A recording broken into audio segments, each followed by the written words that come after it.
It's a Godwinson live news alert. Shenanigans is the title of tonight's stream. I'm gonna lay out whatever's going on. We're not gonna just cover today's events, we're gonna cover a few days' events because I've got a few things to get off my chest, ladies and gentlemen. The shenanigans that have been happening behind the scenes. It's all going off. My almonds are activated. We're breaking the conditioning. We're still waiting for a beat to drop so I can start the video properly. It keeps going. It keeps going. It never seems to be in any sight of stopping. Where's all of it gonna end? Will it end? Who's next? Which character will enter onto the court next? It keeps going. It just keeps going, ladies and gentlemen. Okay. Press 1 to hear about the shenanigans. The shenanigans, ladies and gentlemen. I don't even know if I'm actually live. I can't even see the chat now, but we're just doing this to nothing. The shenanigans. Come home, Faith. Daddy loves you. He wants you back. Away from the shackles of Ethan Ralph now. Will this go louder?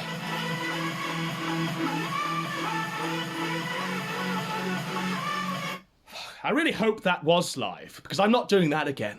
Not for a while. So, shenanigans. Where to begin with the shenanigans, ladies and gentlemen? So, I think the best and most appropriate place to start is with Super Sargon. Super Sargon 3. It came to me once, a while back, long before I conceived and proposed the idea to the guys, to the Kino Samurai. It came to me that I thought it would be pretty fucking good to do a sort of heel stream with Sargon. We finally, the two of us, settle our beef. We break bread. We shake hands like men. I thought that would be a pretty good sort of thing to do. A while back, right? The opportunity sort of presented itself, for real, a day or so ago. I'm a bit fuzzy on the days because so much shit is happening right now, but around the time when I sent out the tweet, Super Sargon, tonight, for just a moment, ladies and gentlemen, for just a short moment of time, that was real. We had Sargon. Super Sargon. We were perfectly willing to fan his balls for an hour. Just so long as he just did a few dabs on Ethan Ralph. That's all we asked. All we asked was a few simple dabs from Sargon of Akkad. And I'm going to tell you the story of how it got away, of how Sargon slipped away now into the ether, back to the heart of oak or whatever bullshit he's doing now. So Super Sargon, right? I'm sat there, I'm at work, I'm thinking, what's going to be a good show for tonight? How can I book a great show for tonight? Who can I bring in next? We've had Kraut, we've had Mundane Matt, we've had Josh, we've had the King of Paul. So who next? Which villain from Ralph's past should we bring back next, ladies and gentlemen? And it came to me, a flash of inspiration, as I said, Sargon. Super Sargon. I coined the nickname there and then. You know, it didn't take hours. It didn't take me in a gay op Discord with Shannon Gaines to spitball all of the names we were going to call Sargon. Super Sargon. I was going to play the Dragon Ball Z music and everything. I was going to play the original Kikuchi score. Just as Sargon came on. And we were all going to scream. We were all going to go, ah! And we were all going to go Super Saiyan with Sargon. It was going to be fucking Kino. But it got away from us, ladies and gentlemen. Now, here's how it got away from us. So I'm sat there at work and I'm thinking, Super Sargon. I can hear the Dragon Ball Z music in my head. I can see it clearly. You have to remember, ladies and gentlemen, that just like Alfred Hitchcock, I envision things. And whatever happens upon actual production of whatever video or stream, it always falls somewhat short because I've storyboarded it in my head. I've envisioned it playing out long before it's actually happened. Is it schizophrenia? Or is it just a creative imagination? But my creative imagination really did bring me to the realization that we needed Sargon for that night. We needed Sargon, bring him into play. Super Sargon 3. It was going to be great. It was going to be the best thing in the entire world. And here's how Sargon slipped away. So I go off work. First thing I do is I call Kraut. I start to reactivate the old liberalist link, the old skeptic communication network. And I say to Kraut, look, I need Sargon. Not I want Sargon. Not could you ask Sargon. I need Sargon, Kraut. I need you to do this for me now, Kraut. Dark Lord. I will sacrifice a goat and everything. Like, I have a baby goat here, Kraut. I will put a knife in its jugular just for you, if you grant me this one request, Mr. Kraut. And Kraut said, let me see what I can do. So I'm sat there. PPP's in Canada. I'm yet to fill PPP in on what I've got planned. And I call PPP and I'm going, we've got Sargon. So Kraut's gonna make it happen. Kraut's making it happen for us now. Like, it's fucking Sargon. Sargon was gonna come on the stream. My dreams would have been fulfilled. I'd have set aside everything for Sargon. Any beef, any perceived slight, any concession that he would have wanted from me, I would have given for Mr. Sargon. Kraut gets back to me, ladies and gentlemen, and he says, right, so this is how Sargon communicates. He doesn't communicate normally. So look, if you send me a DM, I'll respond to you. If you want me to come on your show, I'll probably come on your show. You won't have to go through like various different filters and ciphers and capos to get to me. But with Sargon, you've got to go through a chain of command. It still happens, Jim. You were right, and it's still going on, Jim. All of it's still happening out there in the ether. But Kraut contacts a low-level capo who contacts another low-level capo who contacts, yet again, another low-level capo. And we finally get Sargon on the other end. But Sargon's sending back these messages through this chain of command. And Kraut tells me, look, Godwinson, the only way you're going to get Sargon is if we concede to this one demand. And I'm like, anything, Kraut. We'll do it. Fuck it. What does he want? And Kraut tells me, Sargon, he wants me to capitulate, Godwinson. He wants me to debase myself, Godwinson. Well, what does the debasement entail, Kraut? He wants me to go on a hot mic with him in a private Discord call, which he'll obviously record, by the way, and they can hash out their differences. And I just say to Kraut, if you've ever done anything in your life, do this, please. And even if you don't mean it, even if you have to kiss the stepfather's ring, just do so with your fingers crossed. You can put them behind your back so the stepfather can't see you. We just need Sargon. We just need to play these fucking mafioso games with Sargon. We have to pretend he's Don Corleone. We just have to do this, Kraut. This is important. We're nailing Ethan Ralph to the cross, Kraut. Kraut, for all of his protestations, he actually says yes, he'll do it. Kraut will capitulate to Sargon.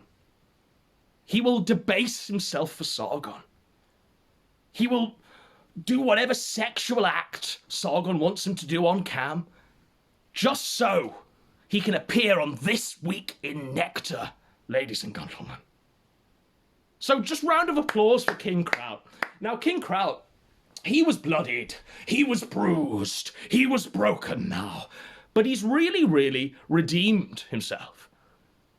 Last night, his video on the Turkish century was breaking about 4,500 live viewers. The power of Kraut. Kraut rises. King Kraut reigns over all who once opposed him. That's a lesson, ladies and gentlemen, in what a redemption arc means. That's a redemption arc. Killer Kraut's a redemption arc. Not Kokeski. Not a man who tried to order someone's murder live on stream. Stay back! Aim! Aim! Aim! Not that man who hasn't changed, who hasn't gained any more success or popularity, has only been seen to seep down even further into the gutter to the point where he's streaming to about 200 bots on Dlive with his co-host, a chemo patient. That is not a redemption arc. Whatever the Gunt God are trying to gaslight it as, it is not a redemption arc. Look at Kraut. Look at Kraut's numbers. Look at Kraut's Kino for evidence of what a redemption arc is, ladies and gentlemen. So yeah, Kraut's perfectly willing to debase himself for Sargon. We're at that point in the story. We've still got a few more fucking shenanigans that I want to convey here because it's going crazy tonight, ladies and gentlemen, but Kraut's perfectly willing to debase himself for Sargon. Round of applause for Kraut. What a king. What a hero. Then we get a response back from the capo that's received the response from the chain of capos, and he says, the capo says, Sargon might do it. What are your terms? And I say to Kraut, look, we'll offer him money. I'm perfectly willing to spend a small fortune on just getting Sargon, not even to appear on stream, ladies and gentlemen. I was that desperate. I was perfectly happy for Sargon to just do a pre-recorded video. All he had to do was say Ethan, Ralph, and Dab, and he'd have got a grand sum of money. I won't disclose what the sum of money was, but I was perfectly willing there and then to lay it down for Sargon. And the capo gets back to Kraut and he says, I want to know the exact terms. So Kraut just fires up OBS and says, Godwinson, go. Just talk now, lay out the terms. And I say, this is what I want. That's all I want. Sargon. It's all we need, Sargon. Alas, Sargon pussied out. Sargon decided he was going to remain in the shadows, trying to do this weird Hearts of Oak bullshit, trying to redeem his own, whatever's left of his reputation at this point. The man who travelled England, being followed by flying fish and milkshakes and passion fruits. The man who was horse-shitted. He stood giving a speech in front of a white transit van. And a local of the town that he was in decided to walk up to him with a bucket of horse shit and lay it down at his feet. A tribute to the Sargon, ladies and gentlemen. So Sargon's out of the running. I'm just like, fuck. What can we do? We've not got Sargon. I'm just not even going to do the show. I won't do a show unless I know it's going to be great. I'm not going to stream snipe Ralph and his shit show for nothing. You know, we need actual guests. So I say to PPP, like, who have we got? Like, who can we just pull out of the stable, like, right now? And PPP's like, Dispatch. And I'm like, really? I mean, is this Dispatch? Like, what has Dispatch brought to us, really? Like, what has he got for us now? And PPP's like, oh, he just wants to he just wants to talk about Stream.me and what happened 2 years ago. And I'm like, okay, well, I mean, it's not going to be a great show. It's not going to really build the momentum of what we're trying to get covered here. But, okay, we'll get Dispatch for a show. Then, ladies and gentlemen, more shenanigans, right? So I'm like, okay, if we've got to have Dispatch, I'm going to try and, like, book another guest because, I mean, we like Xander, we love Xander, like, we'd probably be streaming on BitChute right now. I mean, when everything deplatforms us, we're coming to BitChute. Not BitChute, what's his platform? Bitwave, yes, Bitwave. We'd probably go on Bitwave, you know, with Xander and Rand. We'd probably end up there, but I'm just like, okay, quite frankly, I mean, the guy's more low energy than Josh, right? So we need another guest. So I'm like, okay, who can I contact? I contact drummer 1488, drummer 1488, bass drummer. And I send him a DM. I say, look, brother, if you want on, we'll happily give you a platform. They're shitting on you right now. They're calling you a liar, a coward, a traitor, a piece of shit, a snake, just simply because you've identified that Faith Vickers, the child bride, is indeed a teenager. Now, question, chat. Is an 18-year-old a teenager? But that's the semantic fucking debate we're having. Proper Sargon tier debate we're having about the nature of the definition and the nature of language. And Dome Pesos is like, in my country, it's the age of consent is 4. So this is the fucking shenanigan we're in this point. So I said to drummer, like, come on, man. And he's like, yeah, I'll come on, but I don't want to. I'm like, I appreciate your honesty. And he says, I don't want to because what they're doing is they're trying to associate me with you and PPP and Kraut and Matt and all of the others, when in fact, drummer is just speaking off the cuff. Like, he's got his own mind. That is the first contact I've actually had with drummer. And drummer says, I don't want to be associated, really, because it would confirm their fucking crazy gay op theory. So drummer's saying, I'm perfectly happy to just stand alone, my own little island, and I'll just continue having my voice. And they can keep pointing the finger of like, oh, you're in a cabal, it's a gay op, ah! But it won't matter because I have my integrity intact. So round of applause for drummer. Round of applause for drummer 1488. What a king. What a king. So at this point, I'm fucking desperate. I'm like, oh, I've got to book a show for PPP and Dispatch. We've got to get something going. Like, we can't just stream Snipe Ralph with nothing, really, can we? It'd be shit. I mean, in the immortal words of Mike David, right? Start with this kill stream. It's shit. I'm working on the impression. In about a week's time, that's going to be 100% bang on the money, ladies and gentlemen. I'm going to do a whole Red Bar show where I bring Warski on, I trick him into thinking I'm Mike David, and we just go. We go, ladies and gentlemen. But at this point, I'm just like, who the fuck can I book for this show? Who can I bring into play? And then I'm like, oh, it's Coach Red Pill's best friend, who's just been thrown under the bus by Ethan Ralph in a $50 pay pig stream with Ran there. Wild Smile. Wild Smile. He'll do it. You know, Wild Smile will do it. Fuck it. I get Wild Smile. I'm like, hey man, will you do the show? And he's like, yes. So there we go. Wild Smile. Dispatch. It's not a great show. And I said as much to PPP at the time. I said, this isn't going to be a great show, but it's the best of what we can do. It's the best of what I can fucking conjure up at this point in time. I'm sorry. I apologize. To be honest, I was all set on Super Sargon, but alas, Sargon decided to... Well, whatever Sargon decided to do, it was just fucking shit. It's shit. Start with this kill stream. It's shit. Mike David, Red Bar, everybody subscribe, what a king. So at this point, we've got Wild Smile and Dispatch. Let's go. This Week in Nectar. Let's go. Alas, something happens. Half an hour, 30 minutes before we're actually supposed to go live. I'm like, by the way, at this point, I'm like, I'm not really going to go on with fucking Dispatch and Wild Smile. Like, it's going to be shit. It's going to be underwhelming. So I'm just going to go to bed. There's no point staying up for this. Is there? Would you stay up for Dispatch and Wild Smile? No. Of course you fucking wouldn't. But I'm just like, I'm going to go to bed. Just as I'm about to go to bed, you would not believe what happens next.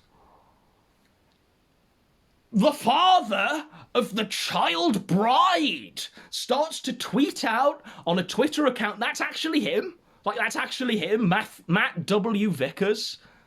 The handle there. 2013, the account was established. It was shilling his business and, like, boomer quizzes and There's a tweet on there saying, I miss my fedora and my hair. Like, it's him, it's Matt Vickers, and he's just tweeting out incessantly.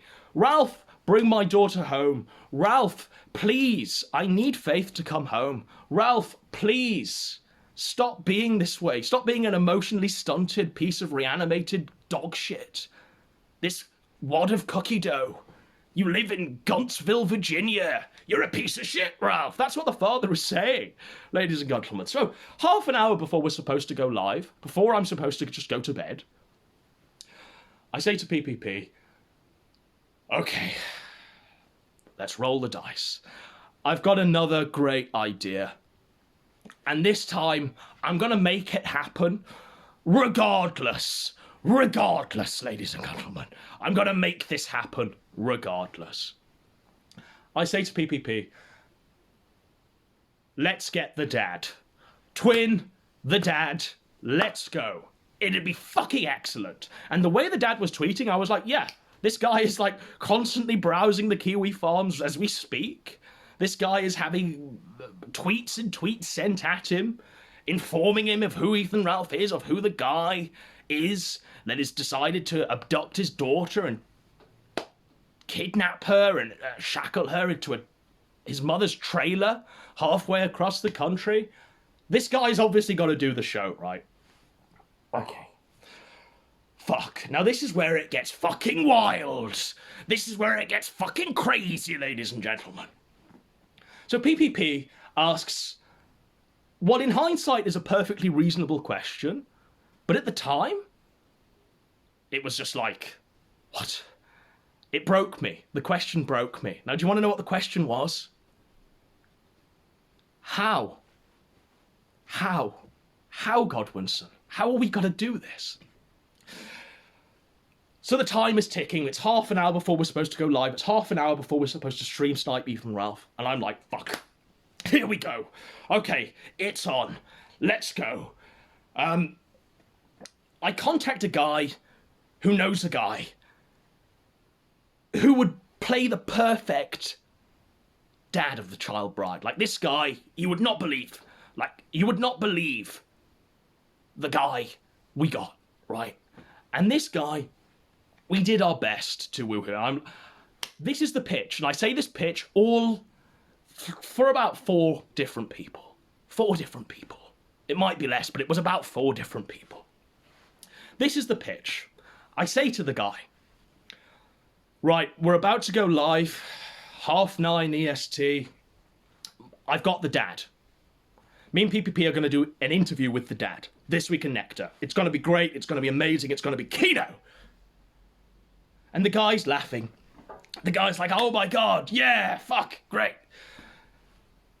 Why have you called me? And I'm like, well, here's the hitch. Here's the little niggle there. You're going to be playing Matthew Vickers. And the guy is like, yes, this is the role of a lifetime. I'm ready to do this. And he's doing the voice. He's doing the pitch perfect voice. This was a 10 out of 10 voice. This was a voice of a broken man, of a man whose daughter has meth teeth and has gone crazy and has moved in with Ethan Ralph. That was the voice, ladies and gentlemen. And I was just like, okay, we found him. And the guy says, look, I really want to do it. I'm going to regret this for the rest of my life. But I just can't do it. I just can't do it. It's too much exposure. And this was a guy, by the way, who you all know and love. This was a guy who you've all been saying won't get involved, won't fall on the side of the righteous, who you've all been trying to bring back from the dead, or obscurity, or Twitter, or wherever the fuck he's been quarantined to. Maybe that's giving it away. I promised the person we'd never give it away. But this guy was perfectly willing to do it. And he just thought, I don't want the heat. Sorry, Godwinson. Sorry, PPP. You guys have fun. I don't want the heat. And I'm like, fair enough, man. Like, you're a fucking great guy. Like, we had a big conversation beforehand. Like, top guy. Right. So I say to PPP, there's 20 minutes left on the clock. I say to PPP, it doesn't end here. it's not going to end here. PPP's like, yeah, let's go. He's like, what have you got next, Godwinson? And I'm like, well, let's just see if we can actually get the real dad. Let's just roll the dice and see if we can actually get the real dad. I go back to the Twitter, and at that moment in time, the only person that the dad had responded to on Twitter, the chosen one, the chosen member of the Neat Samurai that Matthew Vickers had chosen, was Ear Juice. Now, whether he'd been rocking out to Daft Gunt, who knows? But for some reason, he decided to choose Ear Juice. Within seconds of him deciding to choose Ear Juice, I'm calling up Ear Juice. I'm like, Ear Juice, man, he's chosen you. We need you to get the dad. We need you to just do something to get the dad. It's 20 minutes on the clock. There's maybe like 15 minutes on the clock. It's going crazy. It's going wild. Ear Juice, just do this for us. And Ear Juice is like, yes, I'm going to do it. Right, I'll help you out as best I can. He shuts off the call. He sends a tweet asking if we can... Right, so at that moment in time, that is still up in the air. And I'm still like, okay, that could fall through pretty easily, but we've got a good chance. But we've also got a good chance of just getting a guy to be Matthew Vickers. To be Matthew W. Vickers, dad of the child bride. Holy shit, ladies and gentlemen. What do you think happens next? Oh, shenanigans. The clock is ticking. I'm just saying, fuck. Right, okay, so I call Wild Smile the guest for tonight's show. And I say to Wild Smile, all right, man, we're going to do a stream with the dad. We've got the dad for an interview. Myself and PPP are going to be interviewing Matthew Vickers. Wild Smile breaks down in laughter. He can't believe it. He's going crazy. He thinks this is great. And he says, why have you called me? And I said, well, there's only one hitch, Wild Smile. Oh? You're playing Matthew Vickers tonight. And Wild Smile, he does his best. He tries out a few voices. They were shit. But he did his best. He did a little audition for us. And at this point, we were on sort of a rebound because the guy we had before, your fucking mensch, your daddy, who was perfectly willing to do this, no word of a fucking lie, he was just the top pick, the number one choice. And Wild Smile didn't quite measure up. So we'd say, thanks, Wild Smile. We'll book you for tomorrow night. Stay safe, man. You know, keep watching the skies. The bumblebees are real, Wild Smile, whatever. Goodbye. 10 minutes left. PPP's just like, okay, I don't know what I'm going to do. I'm just going to have Dispatch and fucking Wild Smile on. I'm like, no, fuck Dispatch. Fuck Wild Smile. We're gonna go right up to the wire, PPP. We're going right up to the wire. I'm gonna make this happen, PPP, whether it kills me or not. Right, so it's crisis time. There's about 5 minutes left. I'm like, oh fuck, who can I find? Who can I find to do this? By chance, by fucking miraculous chance, I have a DM on my Twitter from Turk February, Pony Gorilla. You all know him as a member of Toad McKinley's crime family. You all know him as ED Mod, whatever the fuck he was, I don't know. But we knew him briefly as a member of the Toad McKinley crime family. And I'm like, fuck, has it come to this? I've got to grovel to one of Toad's capos, who was born, you know, before the fucking Berlin Wall fell. Because that's who we're after. We're after older men. We're after older candidates to fulfill the role. Shit. So I say to Toad February, look, man, it's all or nothing. Can you just speak for us? I give up the pitch. I'm not even going to do, right, so we've got Matthew Vickers on and you're playing Matthew. I don't even do that. I'm just like, just speak. I just get him on a call and I just say, just speak. I close my eyes and I hear Matthew Vickers. I hear it there and then. It's not great. It's not as good as the guy before the other guy before the other guy, but it's pretty fucking good. And Turk February is all psyched out. And he's like, who is Matthew Vickers? there's 4 minutes left. There's 4 minutes left on the clock. And I'm like, okay, right. So you're Matthew Vickers. You live in Penn State, California, or Penn Valley, California. You know, your daughter ran off with a meth addict and is now with Ethan Ralph in his mother's trailer.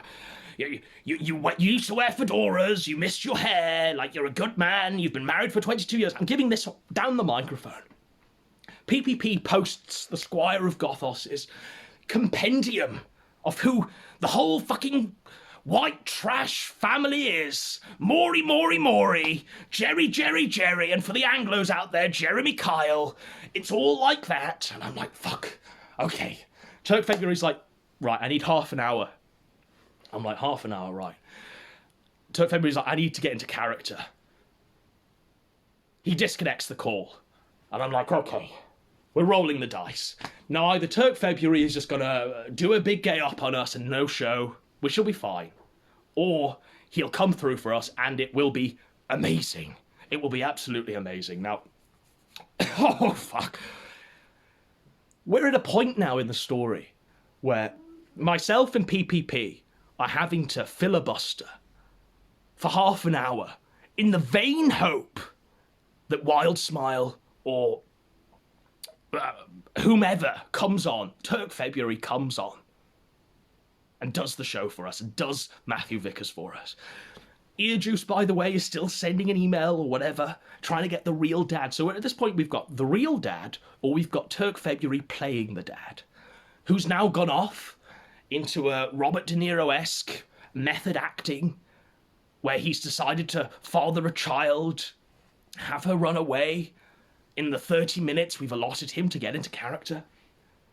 And I say to PPP, right, so the way we're going to do this, we're going to filibuster for half an hour. We're going to lay out the timeline of events. We're just going to go. We're just going to keep going until the guy shows, until it happens, until Matthew Vickers actually arrives. If he doesn't arrive, then we've done a good show. We could probably carry a great show between the two of us. We always have. And nobody would really know. Nobody would really know that it didn't actually work out. So, ladies and gentlemen, the moment of truth arrives.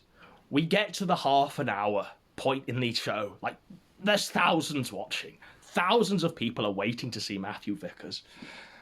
And we finally introduce Matthew Vickers, and he comes on, and Turk February gives the greatest single performance, not just of his life, not just of our lives, but of humankind.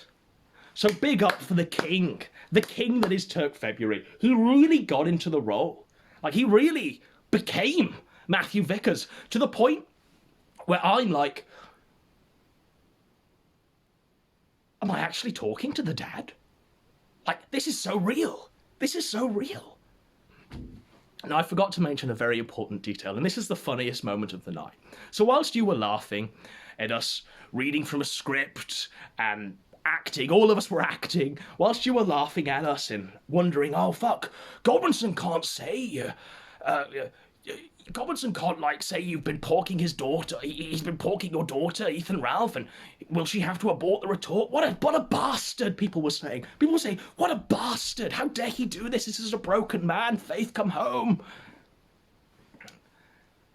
Little did they know, right? So, this is the funniest moment of the night. This is what myself and PPP were creasing up over during the entire time. And it was the hardest thing to do.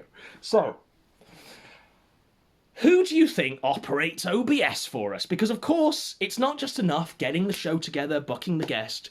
We also have to scramble around 5 minutes before the show starts for some fucking stooge to operate OBS. Now, Kraut's a king for doing that. But, I mean, it was going to be Dispatch originally. Dispatch was going to do the OBS because he was going to come on the show. Then he got butt blasted because he wasn't allowed on the show because we had to reschedule him because we had a better guest. So we got Kraut. And we say to Kraut, look, Kraut, we need you to stay up to 6 a.m. there. We need you to break the sleeping pattern that you acquired yesterday, just for one night only. And Kraut, without a moment's hesitation, goes, okay, I'll do it. What's the occasion? Well, Kraut, myself and PPP, we're about to interview Matthew Vickers. We've got the dad. We've got the real dad. Crowd's like, no fucking way. I'm like, read the Twitter, crowd. We've got him. And crowd's like, fuck, oh fuck. It's happening. It's happening. So crowd, the entire time, throughout the entire interview, crowd doesn't even know that Turk February playing the dad is a fake dad. Like, crowd thinks it's real. So Kraut, throughout the entire interview, thinks he's talking to the real dad. It's fucking Kino. It's amazing. Kraut even offers him to, like, pay for a plane ticket so he can fly out. The genuine heart of Kraut. Amazing. What a king. What a king. And I had to do that, ladies and gentlemen. So here's my justification, not just for lols afterwards, but here was the justification. I said, Turk February, you're going to have to sit in a green room with Kraut while you're waiting for us to do the filibustering half an hour where we set up the timeline. And you've got to be fucking convincing. You've got to be in character the whole time. You've got to convince Kraut that you are the father. Here's your first trial. Before you go live to the thousands watching, Kraut is your first trial. Shit. He joins the call. He's talking about, how do I use Discord? Kraut is typing step-by-step instructions, knowing, and we know full well, myself and PPP, we know full well that this is Turk February, but Kraut's bitten. It's amazing. We finished the interview, and Kraut's like, fuck, man, that was crazy. That poor girl. I really do hope Faith comes home. And I say, Kraut, I can't do it any longer. It was a fake dad. Kraut doesn't believe it, by the way. Kraut doesn't believe that it was a fake dad. He thinks that, like, that's a lie. Like, because during the show, like, Jarbo, Matt, has been DMing him going, oh my god, have they actually got the real dad? And Kraut is like, yes. Yes, they have. It's crazy. What a shit show. What a timeline. And I say to Kraut, no, it really isn't the real dad. Like, it's a guy we got. It's an actor. It's a king in his own right, Kraut. And Kraut just burst into the most spontaneous moment of laughter I've ever heard from another person. This was great. Kraut lit up. Kraut was like, I can't believe you guys. You guys are crazy. Like, it was fantastic. What a king. Then, ladies and gentlemen, the fallout from the fucking Matthew Vickers interview. Shenanigans continue even further, like. So during the entire stream, pretty much the entirety of Kiwi Farms is split 50-50 as to whether we've actually got the real dad and we're just being cunts to the real dad and we're cracking abortion jokes to the real dad and saying that Ethan Ralph is porking his daughter to the real dad and what fucking cunts PPP and Godwinson are. What evil fucks they are. And the other half of Kiwi Farms has realised that it's a kayfabe, but even they aren't sure. Even they are like, well, even if this is an actor, this is just too fucking good. All three of them are playing their performances really well. Even Kraut's been offering, like, plane tickets. Surely that's genuine. Oh, fuck. So that was real good. That was real good. That's what I want to see every night. I want people to question reality. I want people to question the nature of things. I want doubts in people's minds. I really do. I absolutely do. I want people to sort of wonder, is what I'm seeing reality? And if it is reality, what's going on?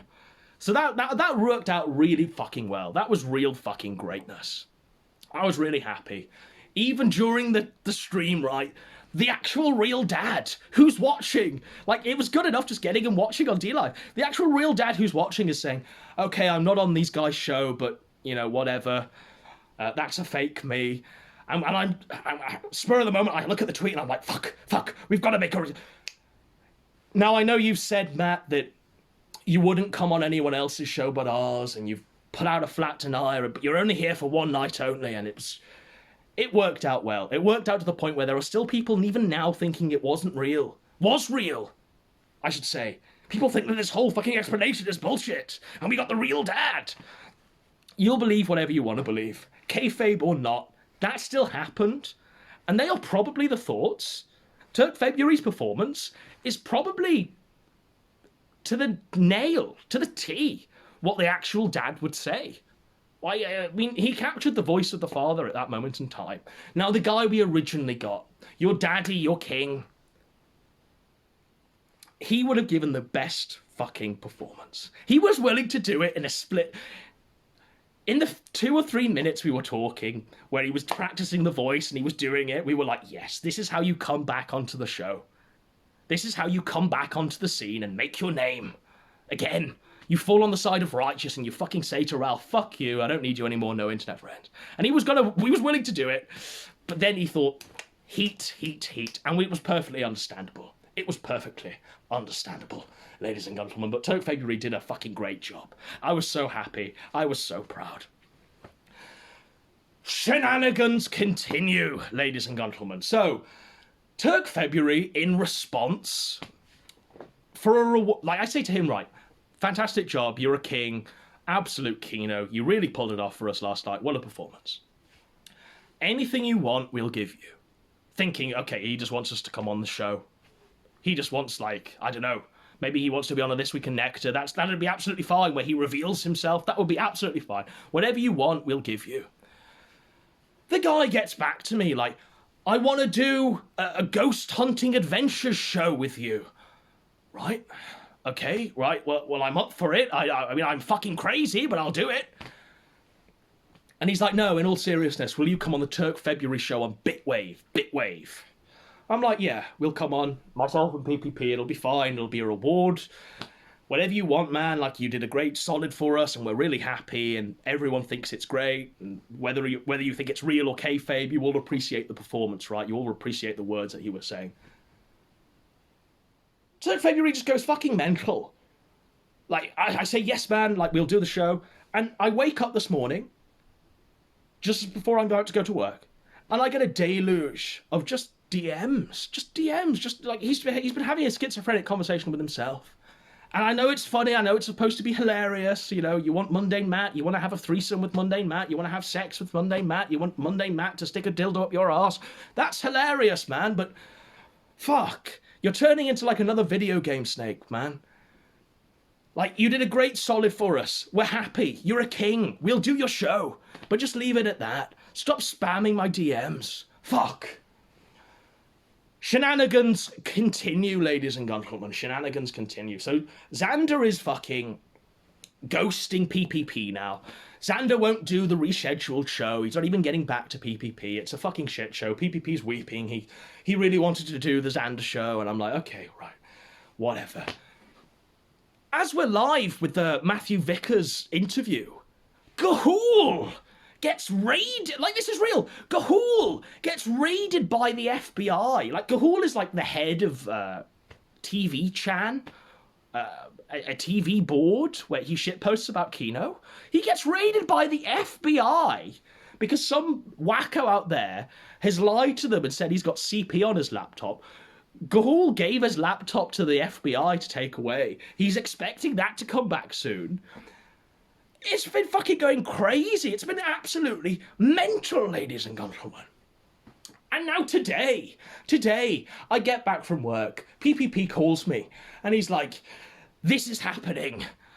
And I'm like, okay, let me just adjust. Let me just get into the fucking gorilla mindset, and we'll lay it all out. And so Ralph, today, or last night, I should say, he decides to call Mundane Matt, record it. I'm like, right, okay, well, I mean, it was a 3-minute conversation. What could possibly be in that? I mean, it's likely Mundane Matt has done another mea culpa, and it's going to be memed for decades, and it's going to spawn about 5 albums. It's going to be fucking shit for Mundane Matt. He should never have answered the phone, and when he did and asked who it was, he should have just said, goodbye, whatever. So Ralph's got him on a hot mic. The jury's still out on that one. Apparently at 9:30 tonight, we'll know the result of the Mundane Matt gay op, the 3-minute gay op. Apparently, according to Mundane Matt, and I believe Mundane Matt a lot more than I do Ralph, Matt says, you know, why have you got an underage child bride? You know, at least he works. At least Mundane Matt, Ralph is laughing at Mundane Matt for driving Uber Eats, skipping the dishes or whatever, and Matt says, well, at least I work and I don't leech off my mother, right? So it's whatever happens, it's going to please their base that just hate Mundane Matt regardless. But whether there's actually some content in there that's actually meme-worthy, who knows? But they're going to use it regardless. So, jury's out on that one. Next thing that's been happening is that the father on Twitter and Ralph have been just going back and forth, constantly. The father's like, bring my daughter home, you piece of shit. And Ralph's like, you piece of shit. She's with me now. I'm going to sully your daughter. I'm fucking your daughter. Like, this is what he's saying to the actual dad. The real dad. He's saying, I'm fucking your daughter. I'm having a great time. She's never going to come back to you. So Ralph is trying to destroy the father-daughter relationship in the 2 weeks that he's known this girl. He's trying to destroy it forever. Now, we all know that this is going to burn out in the next 2 weeks. She's going to run home to dad. She's going to go cool, tearful, say, bring me home, bring me home. And she's going to go back to her father. We know that this is the case, ladies and gentlemen, but for some reason, Ralph thinks he's got another child bride for life. Whoa. So, that's happening. Then, Ralph decides to put out up on his Twitter, like, videos of him at a museum with the child bride. And this is where the story gets fucking crazy. Like, it was crazy before, but this is where it absolutely gets wild, ladies and gentlemen. Absolutely wild. Now, if you're running the Kiwi farms, you've got to be a certain sort of fellow. And I can't think of a candidate better suited as the owner and proprietor of the Kiwi farms than Joshua Connor Moon. Like, this man has unbelievable powers of autism.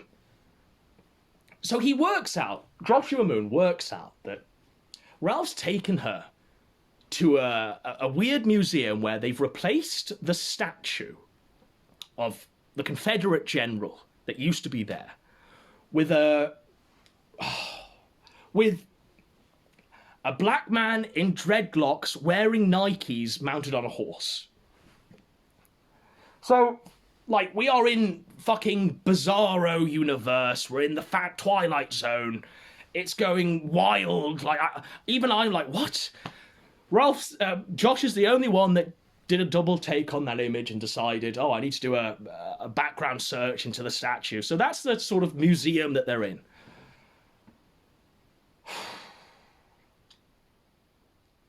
Ralph is a man of culture. He is a king. He is a mensch, ladies and gentlemen. Don't you forget it now. He's not white trash. He's not fucking his child bride in his mother's trailer.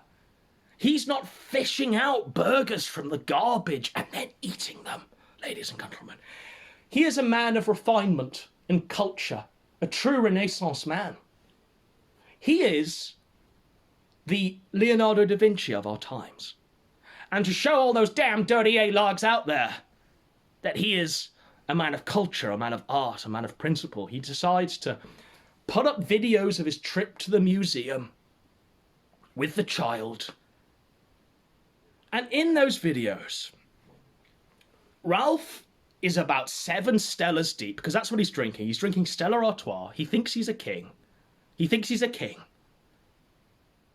The child bride is wearing a top with, like, a Disney elephant on it. Like a Disney elephant, Dumbo, the one that could fly with its ears. She's wearing that on her top. Like, this is a girl who probably still goes to bed with, like, a teddy bear. She's dressed like a child. She looks like a child. So they're at the museum. I'm just fucking in the Twilight Zone. Ralph decides to video her eating a chip. And that's the video, right? Now, I looked at that video and I thought, okay, right, so he's just trying to stick it to the A-logs. He's a man of culture. They're both at the museum. They're both having a good time in the restaurant, right? Him and the child bride are happy. Fuck you, Dad. All of this shit. That's what I thought. Now, this is where the autismo powers of Josh come in. This is the man who is ideally suited to running the Kiwi farms. Like, this man has superpowers. Like, superpowers. Like, even I'm astounded by, like, this man's ability. So in the split second where Ralph moves the camera up to watch Faith Vickers eat a chip, in the split second she opens her mouth, Josh pauses, he zooms in, he enhances, and he identifies that her teeth are fucked. Her teeth are fucked by meth. She has meth teeth. Now that's the sort of person I want running the Kiwi Farms, running the League of Autists that post there. I want a man who can in a split second identify meth tooth, ladies and gentlemen. So Josh is another king. Round of applause for Josh for just being a king. So the girl's teeth are fucked by meth. This 10 out of 10 18-year-old piece of ass every single day is losing points, is losing a statistic. Dick Masterson's involved now. Dick Masterson's following the dad and asking the father if the father would suck a dick to bring his child home, his daughter, that he sired. So that's the integrity of these men. We did it as a joke because we had a fucking actor. And of course, right, we are fucking professional. Like, we're not like this all the time. We're not fucking crazy. We treat the man with respect if he was asking for his daughter to come home. I wouldn't be asking if he'd order his daughter to abort the retort, or I wouldn't be asking how he feels about Ethan Ralph porking his flesh and blood. Like, I wouldn't do that. Like, I'm not mental. But apparently Dick Masterson and Ethan Ralph are perfectly happy to put the green light on the father. Like, this girl is clearly going to go back to her father. Like, a father-daughter relationship, a father-son relationship, whatever. It's turbulent, sure, but it's pretty long-lasting. And a lot of people, before they do defoo, before they do a fucking Molyneux and cut off all family ties, they go through a lot of fucking obstacles and trials to try and make it work, to try and make that bond work. And pretty much 9 times out of 10, when that coffin is being descended into the burial plot, everyone's brought together, there's regrets, but ultimately that bond and relationship is still there. She's going to be thinking of her father for the rest of her life. But Ralph thinks in the 2 weeks that he's known her, and has been riding horses, trying to paint himself as this Renaissance man. Like, you can look at the image of him on this horse. The horse's legs are bowing. The horse can't breathe. And his fat ass is riding this horse. You got to see it to believe it, ladies and gentlemen. But now he's trying to pretend that he's a Renaissance man. He visits museums on his days off. He eats out. He eats great food. He's drinking the finest whiskies and the finest vodkas, and he's regaling her with stories of the Los Angeles crisp sandwich, chicken can sandwich recipes served from the finest paper plates. He's really putting on an act for the 18-year-old, but it's shit. It's total shit. And it's not going to last as long as her relationship with her father is going to last. Like, you're not going to cut that family tie. I'm pretty confident. And you can get Dick Masterson in, and you can get Warski in, and you can get Dame in to gaslight her and thinking she's in a new family now. Uncle Dame, Uncle Warski, you know, Daddy Dick. You can get her into thinking that that's the mindset that she needs to be in, but that's fucking cultish. That's Molyneux-esque. I'm in free domain radio. It's fucking wild what they're trying to do to this child.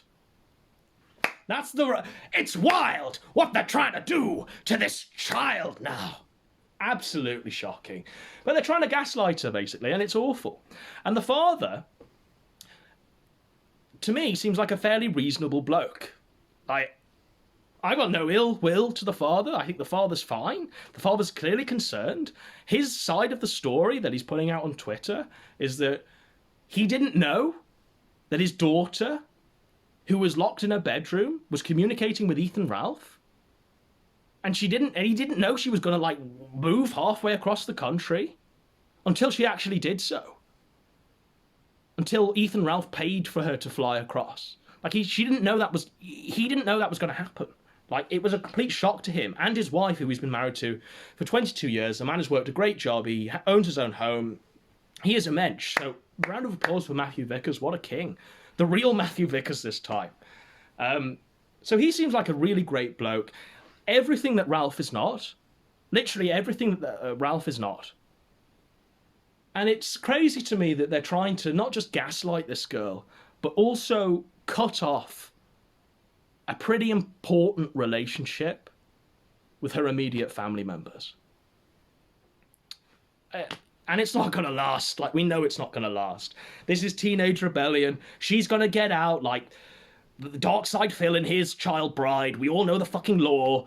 She'll get out eventually. She'll speak her truth. She'll be on This Week at Nectar. It'll be great. I give it about 2 weeks. I've got a bet on with PPP. I give it about 2 weeks. PPP gives it a longer period. I'm not quite sure what or when, but I think it's going to happen sooner rather than later, and I think we all know that.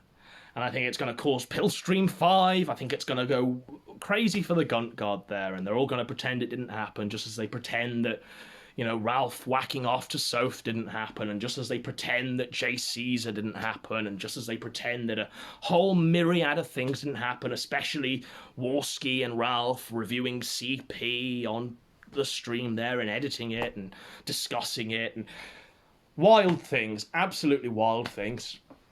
And now I just want to finish it on the best bit of this whole lore. So PvP's just finished his video. He gives me a call.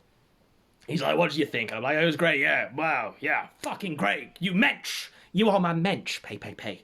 And I am not somewhat trepidatious about saying that. And PvP's like, oh, my hero, my childhood king, the Hollywood God, has just uploaded a video. I'm like, oh, let's watch it together. And the video is called My New Stalker, PPP. And the guy, Hollywood God, the man who was the fifth third man, the alien. We all remember the alien that we photoshopped Kraut's face onto, who knows the way. Godzilla. Hollywood God is blasting PPP. PPP's childhood hero. PPP is now having a Red Bar Warski moment. The Hollywood God is triggered not by PPP being an obnoxious troll, but simply because PPP decided to say these words. Well, maybe the Snyder Cut will be good. That's all. That's all it took for Hollywood God to go off the fucking rails, to cut a 57-minute promo where he's eating McDonald's and calling PPP a piece of shit. And he's saying, these are the words, by the way, that hurt PPP. Hollywood God, he says, why would I debate beneath me? Why would I look beneath me? PPP, you're a fucking insect, is what the Hollywood God says. It's Kino. Watch it. I don't know if PPP will do a stream responding to it, but here's the fucking esoteric lore that PPP has told me about Hollywood God, because I'm not, like, versed in the guy, but Hollywood God thinks that Batman 1989, the one with Keaton, the one with Jack Nicholson, is the best Batman film of all time. And I agree. Like, it's my favourite. I love the scene where Jack Nicholson walks into the museum and they do the dance and he's like, Lawrence, let's go, let's dance. And he's drawing smiley faces on the artwork and the statues and he's destroying it. It's fucking great. It's absolutely great. I love it. I love the soundtrack. Prince is a king. So round of applause for Batman 1989. But that's where my appreciation ends. Because I don't hold Batman 1989 as the apex of the cinematic art form. I just don't. I don't think it's the best film ever. That's just me. I think it's a pretty okay movie. It's probably the best Batman film. It's one of the better superhero films. But it's not entering my top 10 list anytime soon. I'm not going to nominate it for a Sight and Sound poll. I'm not going to submit the list to the BFI with Batman 1989, not even in 10th place. But certainly not in first place. But Hollywood God, Batman 1989 is his favourite film, is the best thing in Western culture. Is the best thing in Western culture. So any successors to Batman 1999 are frauds, charlatans, and also blasphemers. So he hates everything that comes after. And simply because PPP decided, well, what if the... So Hollywood God, he cuts a promo on the Snyder Cut that's not even released yet. But he cuts a promo on it and he says, look, guys, I don't need to see shit to smell shit. And PPP's like, what if the Snyder Cut's good? In his chat there, what if the Snyder Cut's good? And the guy's like, stop putting thoughts into people's heads, PPP. You're corrupting minds. And Hollywood God is straight up just fucking blasting PPP. He's blowing him out. He's saying, I'm cleaning house tonight, boy. Get out of my house, PPP. You piece of shit. And this is what it's all about. PPP did like a response video calling him on to do a debate. And then now the Hollywood God has responded saying, PPP, I will not debate beneath me. How dare you? How dare you challenge me? You are nothing to me. The Hollywood Gods. A round of applause for the Hollywood God. So I think that's all of the shenanigans. Now, I've not been able to read the chat there. I'm not even sure if this is actually live. But I can only hope that what's been happening during this stream isn't so seismic that I have to do another stream straight after, recapping the craziness.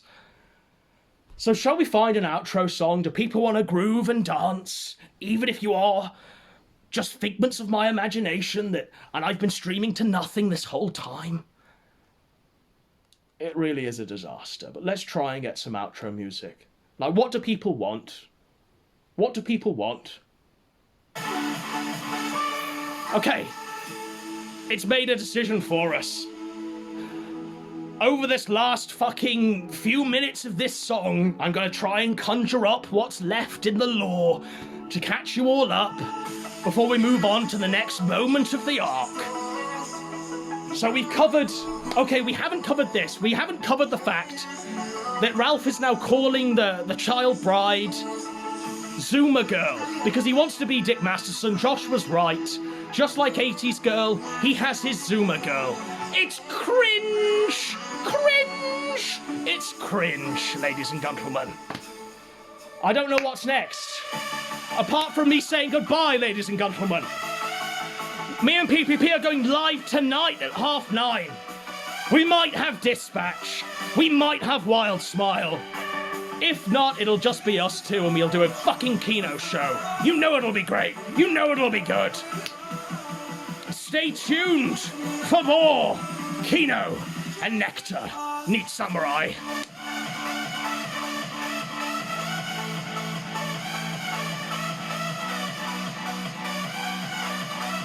Everybody spam Faith come home in the chat. Faith come home. Will she come home? Will she? Or will she stay shackled to the gunt? Alright, how do I actually end this? This is where the boomer fucking tech moment comes in.